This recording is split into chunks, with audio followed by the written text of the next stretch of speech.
Hey everybody, welcome back to Math Without Numbers, except in this video I might use a couple numbers.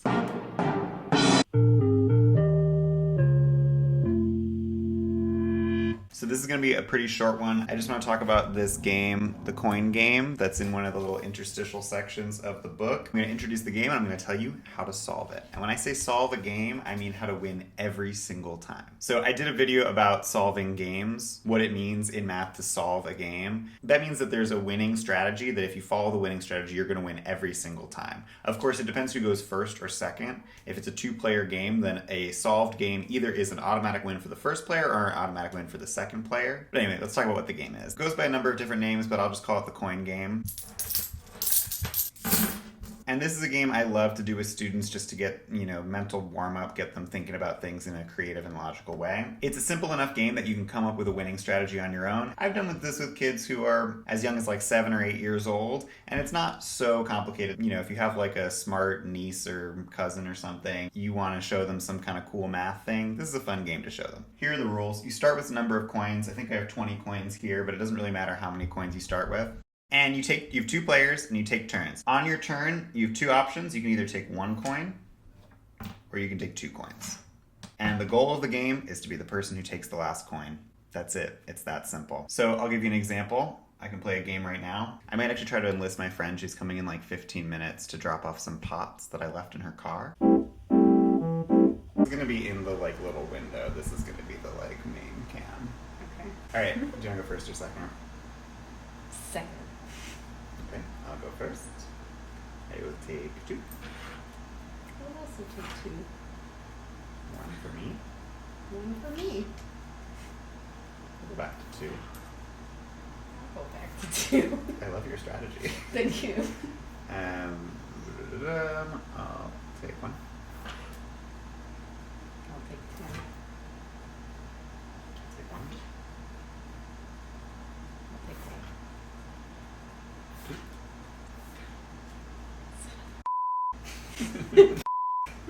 Woo! Alright, rematch. Why am I not allowed to curse?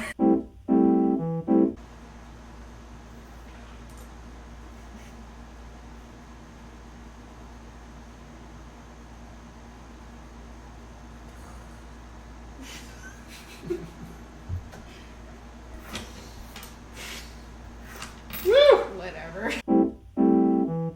If you know the winning strategy for this and you play it against your friends, then you can beat them every single time. In fact, it's a great way to infuriate your friends. But the question is, how do I do this? How do I win every single time? And the answer is very simple. I used numbers. So I know this whole channel is about not using numbers, it's about math without numbers, but it turns out that numbers are actually pretty useful. There's a reason that they were invented, and there's a reason that mathematicians like to use them a lot. So I actually, unfortunately, am going to use some numbers.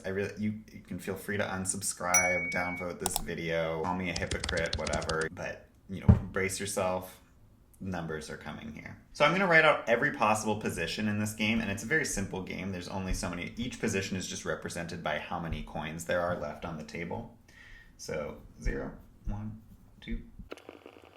We're going to analyze each of these positions starting from the bottom, because you always want to start with the smallest case scenario. And we're going to see, is this a winning move or a losing move? And what I mean by that is, if I make a move and I send my opponent to this position, have I won the game or lost the game? If I take the last coin and I send my opponent to a position with 0 coins, well, obviously I've won the game. So I'm going to put a smiley face there.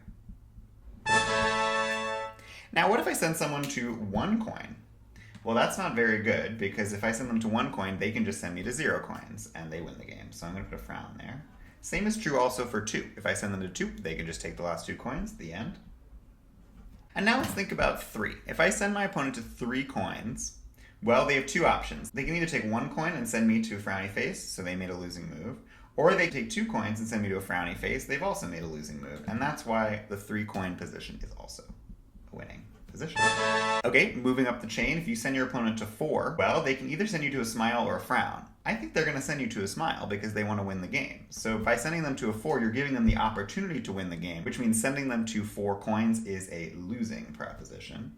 Similarly, 5 gives them the opportunity to move to a smiley face, which means it is itself a frowny face. And now 6. 6 is a lot like it was with 3. If you send your opponent to 6, they have 2 moves. Both of them are losing moves. And so you've just won. And you can continue up the chain like this. Anytime your opponent has the ability to make a smiley face move, then you've lost. So once again, 7 and 8 are frowns. But anytime both of your opponent's moves are frowny faces, you've won the game. So you can notice the pattern pretty quickly. It's a relatively simple one. All of the multiples of 3 are winning positions, and all of the other positions are losing. So that's it. That's the full strategy for this game. That means that if you go first and it's a 20 coin game, then the optimal move, the only winning move, is to take 2 coins, sending your opponent to 18, and therefore winning the game. This is a pretty simple game. I usually use this just as a prelude to talking about a more interesting game, which is the thing I'll talk about next week, and that is the Puppies and Kittens game. That's all for this week. Thank you for putting up with my brief incursion into the territory of numbers. I'm so sorry to have troubled you all. And I'll be back next Tuesday talking about puppies and kittens.